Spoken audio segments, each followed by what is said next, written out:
on the Texas A&M Sports Network from Learfield. Welcome to the Aggie Basketball Hour with Joni Taylor, brought to you by Coors Light, Choose Chill, and Giga Maggie's 2025 Coors Brewing Company, Golden, Colorado. Celebrate responsibly. Also brought to you in part by Rudy's Country Store and Barbecue.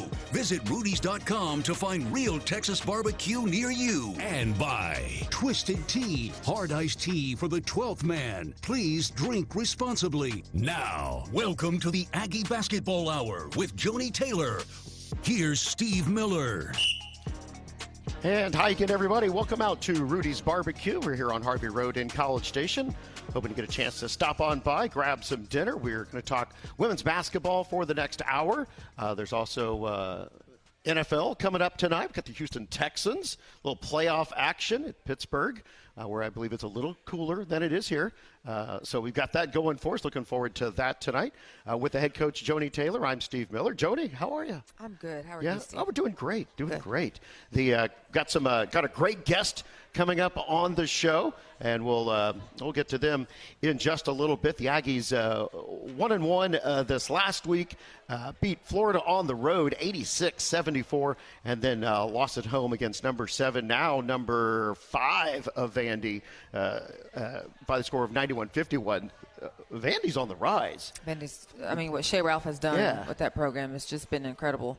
It took some time. Like, she started it and just got the right kind of people in that fit her style. And she's probably in, I would say, year 5 now, maybe year 6. And you can tell that she's got her kind of players in there. They play hard. They're tough on both sides of the basketball. Led by, obviously, Michaela Blakes, who's a pro, who's a future Olympian.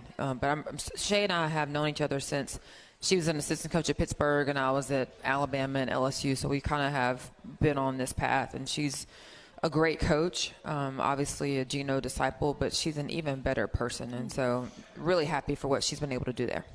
Yeah, I guess a little bit of patience on her part, taking over that program in the midst of the SEC being one of the top conferences. And then you kind of see the right mix start getting together, and then they show up on your doorstep. Oh, yeah. And they believe. That's the thing. Like, they believe they're going to win. She's got great pieces around her stars, and they're doing a really good job. Yeah, and yesterday that Michaela Blakes, not that she needed to prove anything to anyone, but she poured in like 25 points, and that was after no points in the first quarter. What was different from the first quarter as you guys defended her and how they attacked versus what happened in the second quarter where she ended up like 18 points? I was happy with her 25. I was upset that we let Passat get 22. Michaela, you're not going to stop her from scoring. Our objective was to get her to make tough twos, and she did. She's best shooting the three or getting to the rim. She shoots like 20% from the mid-range. And so our goal was for her to take mid-range jumpers. And she did, and she made them. And then she got to the free throw line. But what happened, to answer your question, is we didn't protect the three-point line. And so the more they got open threes, the more we started sneaking out, inching out. And now Michaela Blakes is getting to the rim and getting fouled. And now they're getting – because we're not moving side to side enough to keep Michaela out of the paint. And also give up the three. So we knew Michaela was going to score. We didn't do a great job of letting the people around her have good nights. And you kind of alluded to Passat. That was number 13. Yeah. She was like 6 of 9. That was unconscious. That was not what I was expecting from her. I knew she'd get a shot or two and make. But goodness. We gave her a bunch of threes. That's what she does. Yeah. She doesn't do a great job if you have to make her put it on the floor. But if you let her catch and shoot it, she can catch and shoot it. And she's 6'4". And so even at times when we got there, we're so much smaller than she is. She just shot it over us. You look at the number of shots you took versus the number of shots they took, virtually even. Yeah. But that wasn't the result. That's not reflected on the scoreboard. No, we've got to be able to put our head down and get by somebody on a straight line drive and then make the next best decision. And we did that at times. We didn't do it enough. We didn't do it enough. They switched out on us, and when we didn't take advantage of those matchups, it's something we talked about in practice. And when they would switch, either we recognized it too late and they were able to get back to their original assignment, or we've got to be able, like our guards have got to be able to drive those forwards when those forwards switch out on us. And likewise, our forwards have got to be able to post up guards. If they're going to switch and put a guard on our forward, we've got to be able to capitalize on it, and we just didn't do that enough. In that game, the number of turnovers started just to mount, and the effect, because they were scoring off these turnovers. It wasn't like, well, it was a turnover, it didn't really matter. It seemed like every one of them mattered. I think at halftime, I've only looked at the stat sheet 500 times, but I think at halftime they had like 21 points. They had 7 threes at halftime, so they had 21 points from 3. And they had 22 or 23 points from our 16 turnovers, and they only had 43 for half. So all but one of their points came from turnovers and threes. The stat sheet disciples who go through and break this all down, looks like you were one of those for several hours overnight for that. If you just took the turnovers, well, that's 34 points right there, and you're like, well, you take that away, which is, you're not going to take all of them away, but it makes it a completely different game. It is the first time this year that I feel like we did not take away Plan A. Plan A was to slow them down, not give them live ball turnovers that turned to points for them, and not let them – they averaged 10 threes a game, and they made 12 yesterday. Yep. And we knew if they were able to shoot the three, we were in trouble because we just don't have the capacity to match them 3-ball for 3-ball. And it's the first time I can say this year that defensively we didn't take away Plan A for our opponent. Have you been able to spend much time with the team, or does the Sunday game versus days off start combining where you haven't had a chance to visit with them? Yeah, Monday's normally an off day, so we're off today. We'll see them tomorrow at 2:30 in the film room, and we'll break it down. And we don't play until Sunday, and so we've got a bye week. And so the bye week obviously is spent watching some film, working on us. Yes, Texas is there on Sunday, but, I said this in media post-game, like we've got to focus on us. We've got to really shore up some things now that we've got enough experience in conference play. So you get experience in the non-conference, and then you go into conference play. And, a reminder, all but 3 of our players have never done this before in this league, right? And so we're going to spend this week really working on us and trying to get better at some things that I think are low-hanging fruit, but things that we just keep repeatedly not being consistent on. And then once we get towards the end of the week, we'll take a look at the number 2 team in the country in Texas. Is that skills wise? Is that mental wise? What part are you looking to focus on there? I mean, always skill work, right? Yeah. But the mental side of it, because they have shown that they know what to do. They have shown that they can do it, the consistency in doing it. And then when you don't do it, what is the why behind it? Right.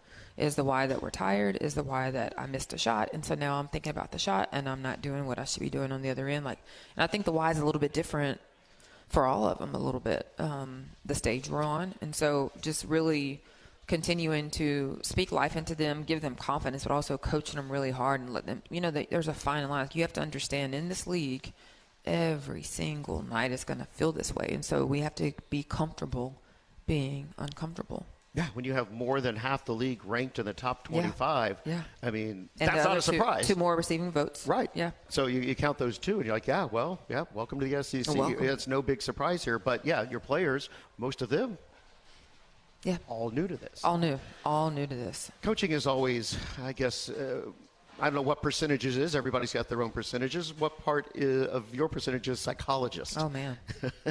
I used to say 60-40, then I said 70-30. I'm going to say now 85-15. Right. Easily. And in the past week, when you look at the ending of the Georgia game and how you put your skills to work to get the team to respond at Florida, what was your magic potion there? Oh, we just had brutal honesty, laced with grace, as always. And we just told them in the locker room, how we respond to this will determine the rest of our year. It will determine the rest of our season. And they had the right response. I think for them, where I really want to give them a ton of credit is they were very honest individually when they had film sessions with coaches, and they were very honest in our film room collectively of what happened, coach, deer in headlights, they were very honest. And so we can deal with that. We can deal with the honesty of it. And, we've all probably been around some people who aren't very self-aware, right? Sure. It wasn't my fault, Coach. That was somebody else's. I don't know who you're talking to. Right? Or in denial about it. And so they were very honest about what they were feeling. They just felt stuck. They felt stuck. They didn't know what to do, and they were playing to lose instead of playing to win. And so we were able to take that and have 2 really good days of practice, and I thought they came out against Florida and had the right response. And what was clicking in Gainesville? That's always an interesting little arena to play in there. Yeah. And, A&M hasn't had a lot of success there recently, but you go in there after that game, what was clicking? I thought we had a sense of urgency in what we did. We stuck to the game plan. The game plan was really good. Florida scores 70% of their points in the paint. 70%. And so the game plan was hard, right? Because they do it very well, but simple, like protect your house, protect your paint. And so it was a message they could hear and they could understand. And we weren't perfect in it, but we only allowed like 26 paint points for them, and they normally average like 43, 44. And so we were able to do that. And I thought our players off the bench really gave us a spark. P shot the ball well. Emerald came in and gave Lauren really good minutes. Lamaya played really well. And so, just continuing to grow up and get experience. And the other thing that, for us, it was good for us in some ways, but we are behind in terms of games played. In the non-conference, they only have played 9 games, and most people have played 12 or 13. And so we're still, trying to get some continuity and get some people who, you can see Emerald growing up a little bit. I thought she had a great game on Sunday, 7 offensive boards. I thought she played with confidence, and they just need more minutes under their belt. I felt like kind of her minutes reflected that confidence. Yes. You get to stay in when you're doing. You get to stay in when you're doing good things. How important? Obviously, it's cliche at times, but goodness, this team started really strong in Florida, and you look up and it's. You're in control, yeah. And then all of a sudden, whoa, hang on. Now this could be the craziest last couple of minutes, and oh no. Yeah. Well, we called a timeout there, and literally, guys, and they wouldn't mind me saying this to you, we did breathing exercises in the timeout. Like, everybody close your eyes, take 2 deep breaths,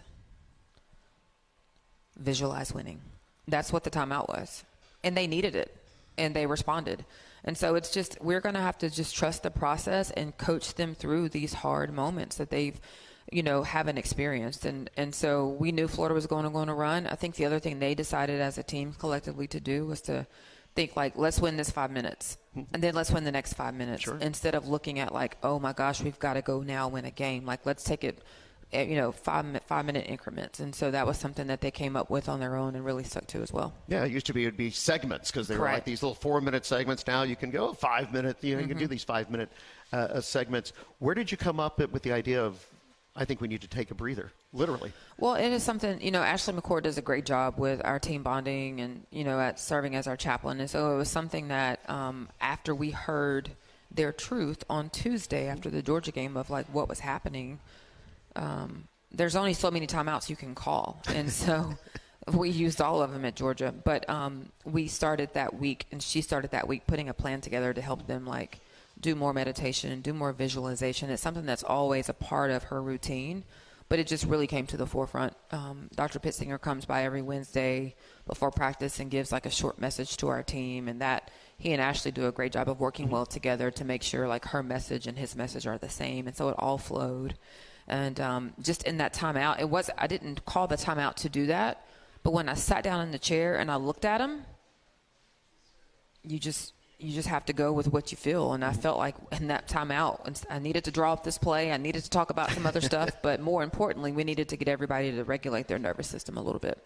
Have you ever done anything like that before in game? Not in game. There's been times during finals where we need to practice and it's finals week and they've shown up to practice and you can tell they haven't slept. They're stressed about a test. They're this, there's that. And I've, like, torn up the practice plan and played dodgeball, got shots up and sent them home. So there's a feel that you kind of have to have with it too. But never in a game. That was the first time in a game I'd done something like that. I mean, you've already dropped Dr. Pittsinger, Ryan Pitsinger's name, and we know that there's in today's athletes are different than yesterday's athletes, and it is more mental of a game. How much have you changed now? You're talking about being the psychologist of this. Right. Now you're looking at seeing how this plays out in game. Yeah, well, there's so many more levels to it. I mean, we have more information than we had even when I played, right? It was figure it out, suck it up, do what I say.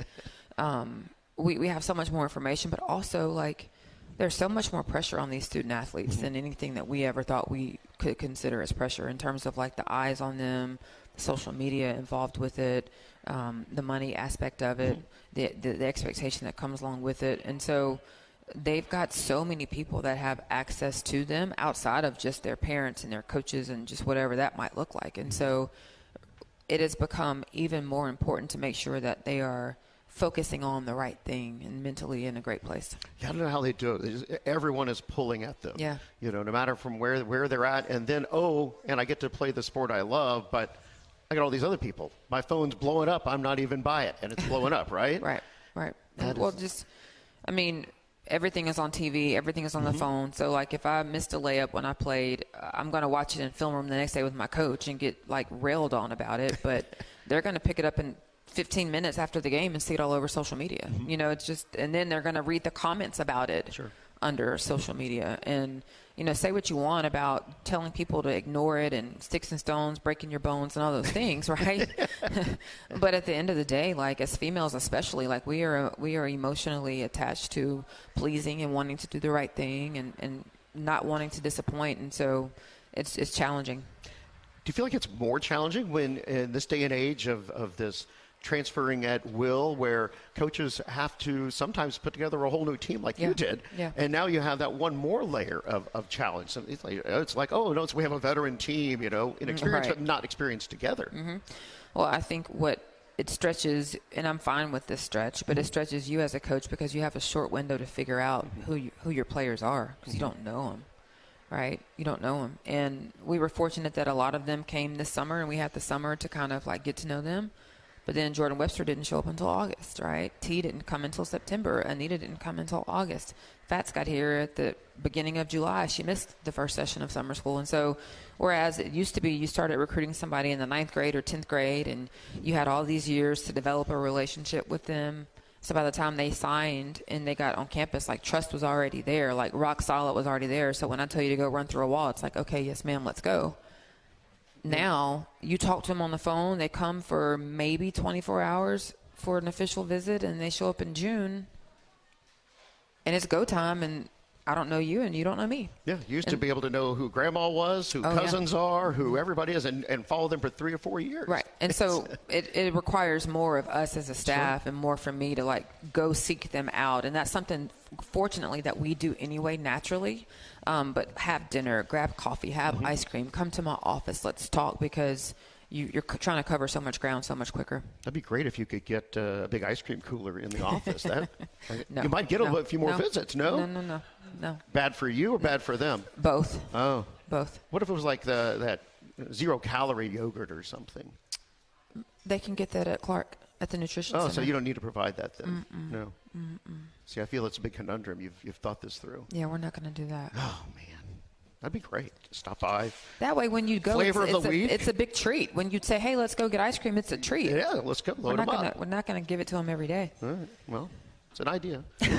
All right. When we come back, we're going to talk about one of those players that's joined the team this year in Nye Pryor and what she's done and just killing it statistically and getting the eyes of the country on her and on this program. But when you need a new roof or just having a pesky leak, you want to call on the winning team at Schulte Roofing, home of the bulletproof roof guarantee. Get the best. Visit SchulteRoofing.com. We're live at Rudy's Barbecue. It's the Aggie Basketball Hour with Joni Taylor from Learfield.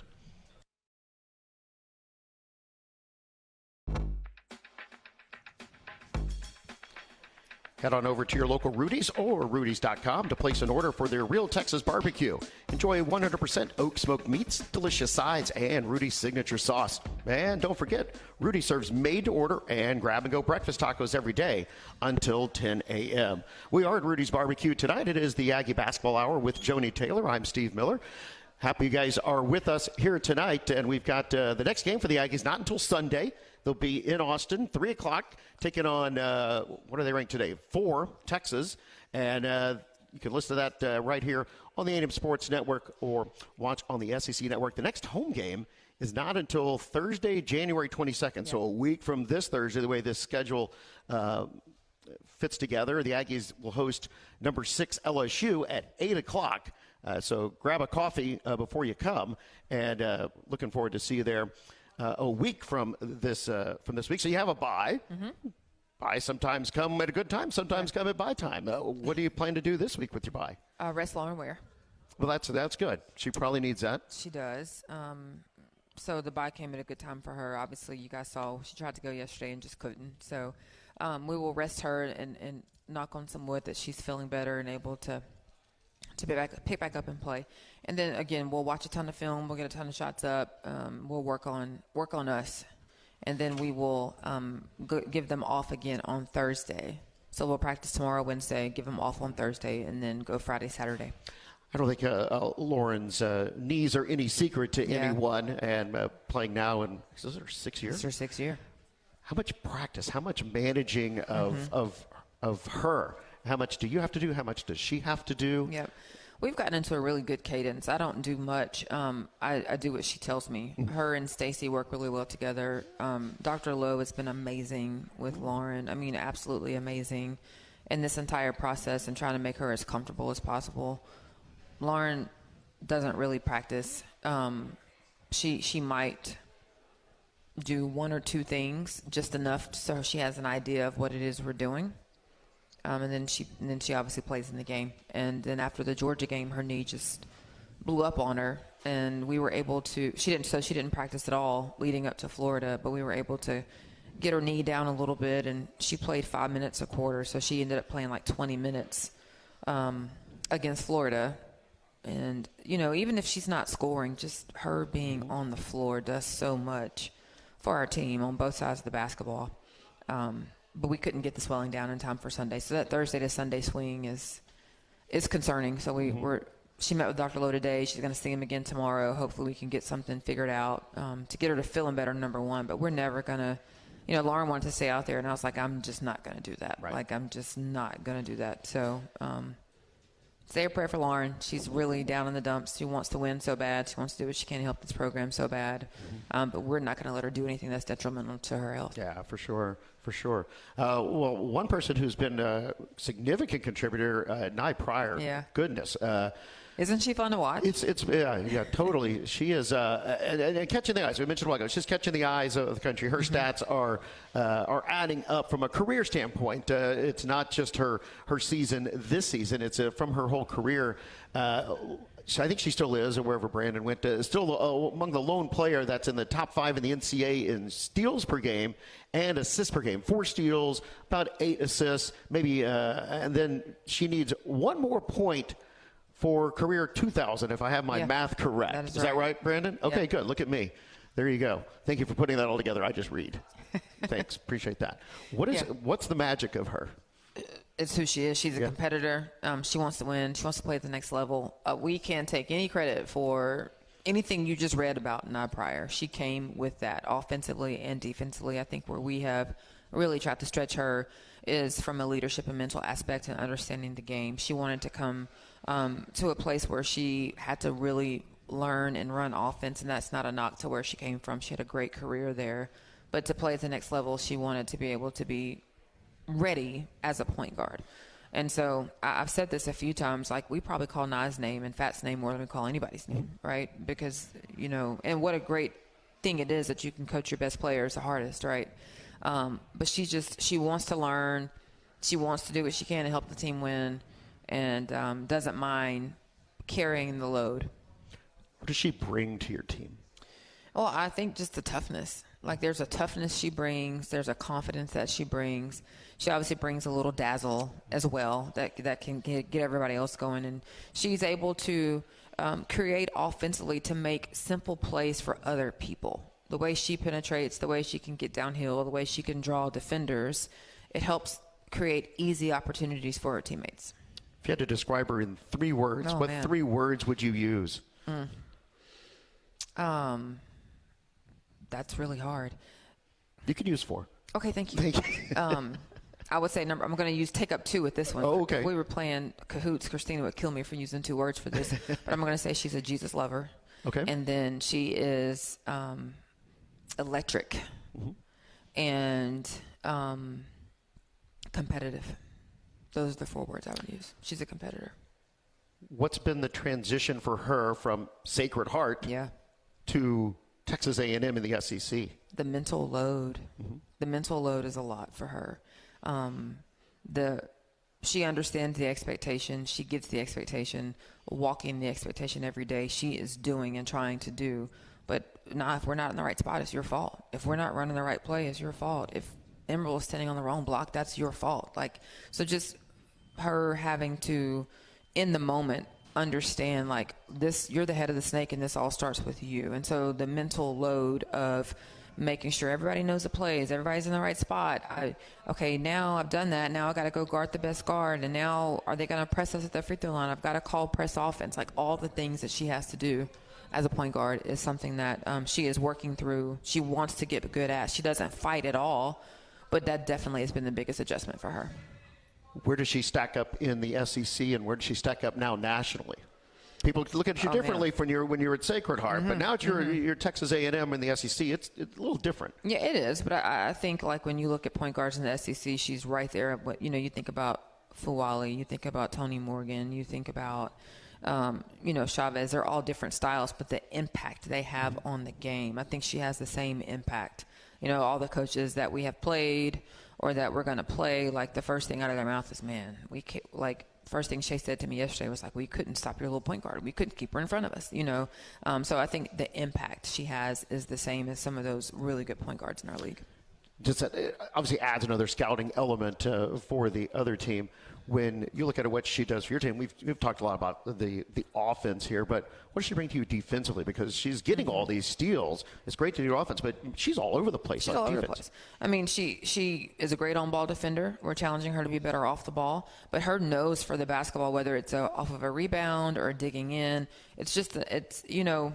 we've had given her a lot of latitude defensively. One area of that would be offensively for us. Normally when we shoot the basketball, our point guard is the one who gets back to protect the basket until everybody else can come. And there's times that we've had that be her, but she's so good at going to offensive rebound, number one. And number two, as soon as the other team gets the rebound, being there to get a steal or to get them to turn it over. And so we've given her a lot of latitude on when to get back, when not to, and making sure somebody else is back there. So, you adjust to the great coaches that you have. You never want to put them in a box. And so we give her a ton of freedom as it relates to things defensively. Describe more of her personality. She is very well balanced. She is on the NCAA Leadership Council. She's our SAC representative. She's in a sorority. She has a community service drive when she goes home in the summer, and she has a backpack drive, and I believe this August gave over 1,000 backpacks to her local community. So she's very well balanced. She's very smart. She's conscientious. She's a ton of fun. She can make fun of herself, which is always great. But very well balanced young lady. What do you think the future holds for Nye Pryor? She wants to coach. She wants to coach. Yeah. She applied to the So You Want to Be a Coach program with the WBCA, so we'll see if she gets in. But she wants to be a coach. Obviously, she wants to continue playing basketball, but she wants to coach. What's her size matchup if she's looking to go into that next level? I think there's been some smaller guards. Like, we've talked about small guards in the W, and I think that's where you look at Chelsea and what she's done. You look at Darius and his experience, where that really helps prepare her in that way. And I think she understands, like, she's going to be successful at the next level because she fills up the stat sheet in so many ways. Like, she knows she's probably not going to go to the W or go overseas and be the leading scorer on the team, but she can defend, she can run an offense. And so I think it's going to serve her well. It's exciting. Thank you for sharing about her. I think it's a chance for people to figure out who she is, because she is definitely electrifying on the court. She is. Exciting about what she's doing off the court as well. There in that backpack drive in her community is a pretty cool deal there. All right. Coming up on the show, we've got our one of our newest staff members, but you already know and love him. Our Chief of Basketball Strategy, Joni Taylor, joins us in just a few minutes. We're live from Rudy's Barbecue. It's the Aggie Basketball Hour with Joni Taylor from Learfield.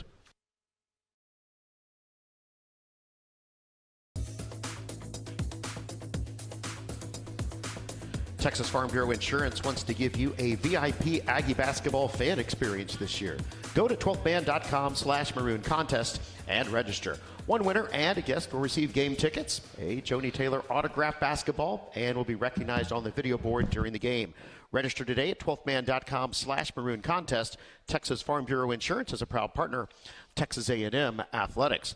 We're back on the Aggie Basketball Hour with Joni Taylor. I'm Steve Miller. Great to have you with us. We're at Rudy's Barbecue here on Harvey Road in College Station, talking basketball until 7 o'clock tonight. Our next Aggie Basketball Hour with Joni Taylor will be next week, so we'll be here next Monday night at 6 o'clock, and I hope you get a chance to join us. The next game for the Aggies, Sunday, 3 o'clock in Austin, taking on number 4 Texas at the Moody Center. Next home game is Thursday, January 22nd. When A&M will host number 6 LSU at 8 o'clock. One other game that is going on tonight, we've got Alabama at Missouri. It's not very pretty. Alabama up 30-13 midway through the second quarter. So there you go. That's how that is shaking out here tonight. But you managed to survive 3.5 years without being on the show. So a debut appearance. Now the chief of basketball strategy, Darius Taylor. Welcome. I don't know how you avoided us for this long. I know. Thank you, You had a Steve. good streak. Thanks for having me. You had a good streak going. I enjoy watching from the audience. I bet you do. Yeah. You have to come in and do this. But I guess welcome to the staff. It's the first time we've visited this year. What had you leaving the W as a GM and assistant GM and all of their different roles there to come and get back into the college game? Well, I've always been a coach first, right? Yeah. So I love being on the floor. I love teaching. I love watching and helping young players develop. Being here at Texas A&M presented an opportunity where we could finally work together. It just wasn't the right time, and it just felt like this year, this season, it was the right time for our family, and it was the right time to come in and, help in any way that I could to fill gaps for our staff. Many folks here may not know your college coaching background, so share a little bit about your college coaching history. Oh, absolutely. I started out as an assistant at Temple University with Dawn Staley. So I coached with her 4 years there in the Atlantic 10. And then I took a little break from coaching and worked at the NBA office for a few years. And then, coaching called me back. And so I worked with her 5 years at the University of South Carolina and helping that program build what they have today and go to their first Final Four.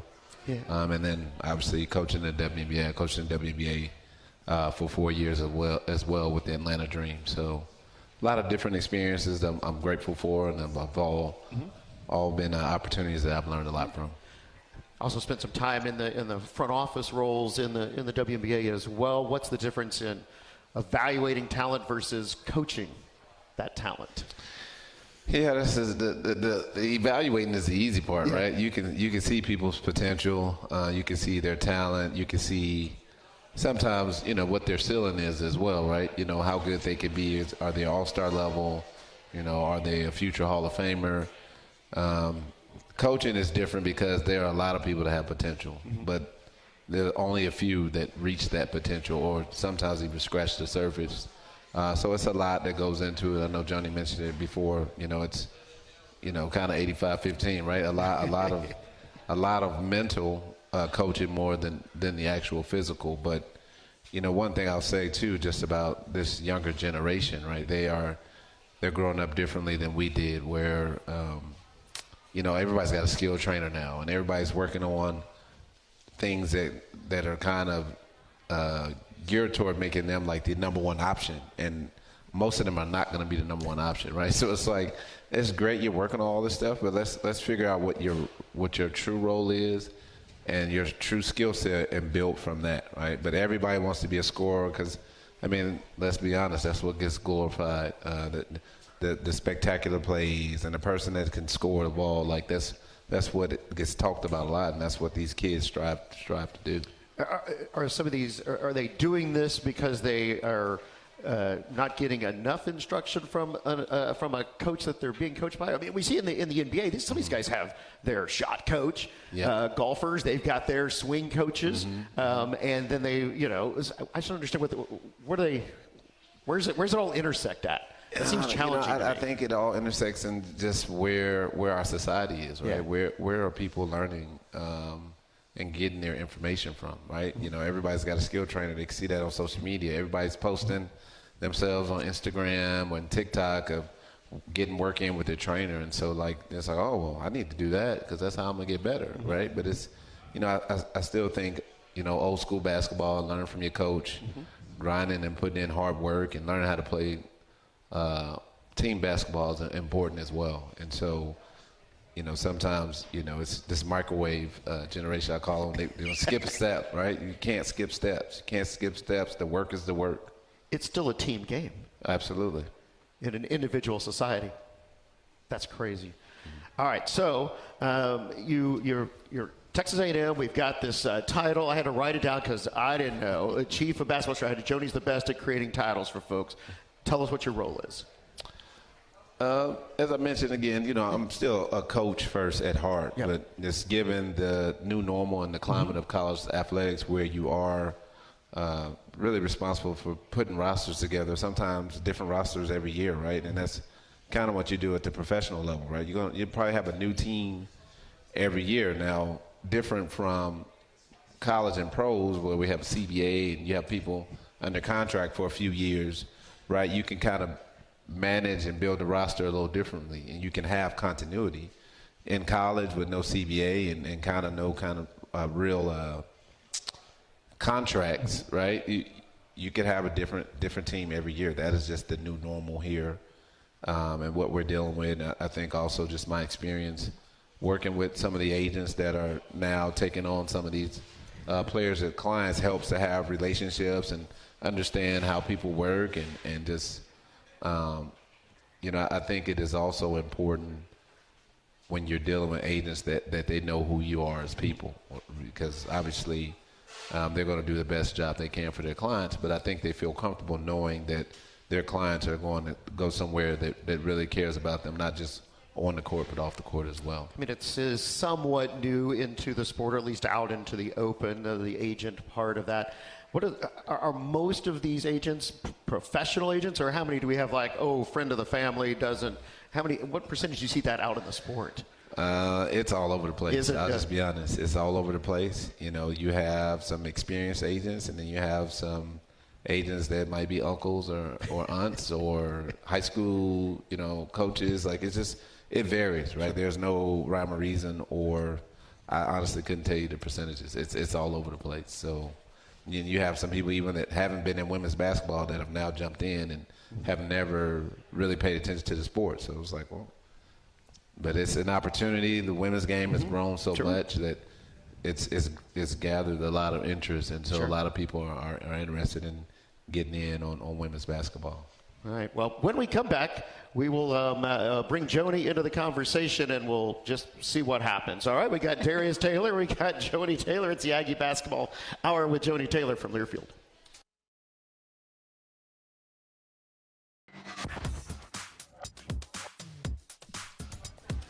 Thanks to the generosity of 12th Man Foundation donors, Aggie student-athletes have the resources to succeed at Texas A&M and beyond. Start your tradition of support today at 12thmanfoundation.com.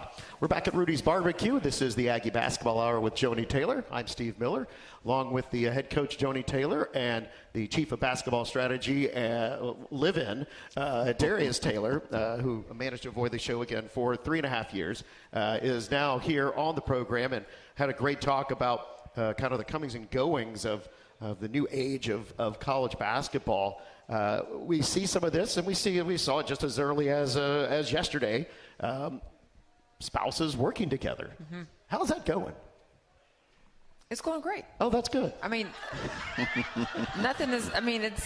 he probably should answer the question. My routine is the same. His is completely adjusted. So now he just sees me all the time instead of just at home. I think that we've been married 10 years, and so when I first became a head coach and he decided to walk away from South Carolina, we at Georgia could not work together, right? And I'm not sure if we would have wanted to, because at that point we had not lived together. We had just gotten married, and I don't know if you're mad at me because of something I did at home or something I did at work, right? 10 years in, I know when you're mad, you're going to get over it. I'm going to get over it.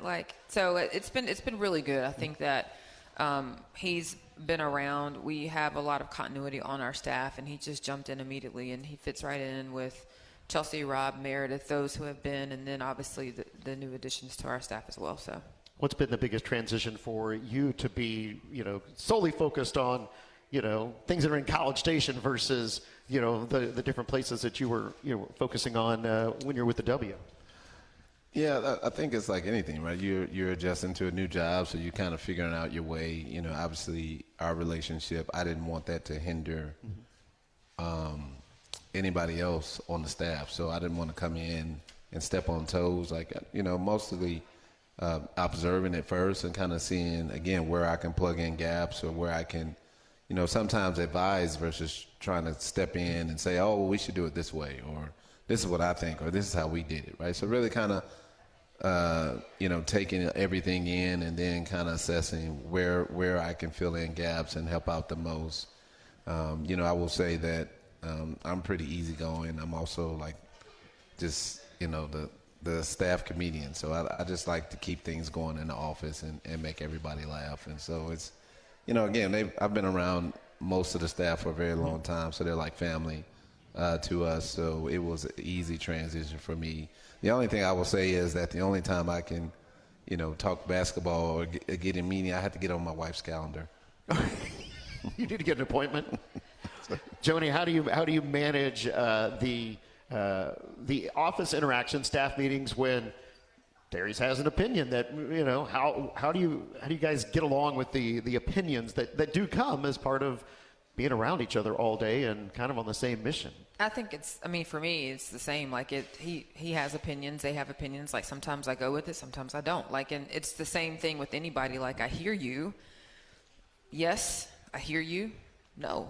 And then he will slide it back across the desk a couple weeks later, and I still think we should do this. And I'm like, I hear you, but it's fine. And I think that we are so transparent in how we operate in a timeout. Like everybody's telling you something, right? I can't do everything everybody says, and so I think there's no hurt feelings. It's not personal. We all come to work with our big girl and boy britches on, and understand that that's just the competitive environment we're in, especially in moments in games where it is just going to come out how it comes out. And that's not disrespectful ever to anyone, but I think they know that if you are anybody, if you're bringing me information and it makes sense, sometimes it makes sense, but the timing just isn't right. But he's been great. It hasn't happened a lot. Most of the things that he says, he, again, has watched and assessed, and he's spot on with the information that he brings. That's great. Well, I'm sure the girls appreciate having you home just a little bit more and being part of all the action. But thanks for being here tonight, Darius, and hopefully it's not 3 more years before you're back on the show there. All right, thank you. Darius Taylor, everybody. We're live from Rudy's Barbecue. It's the Aggie Basketball Hour with Joni Taylor from Learfield.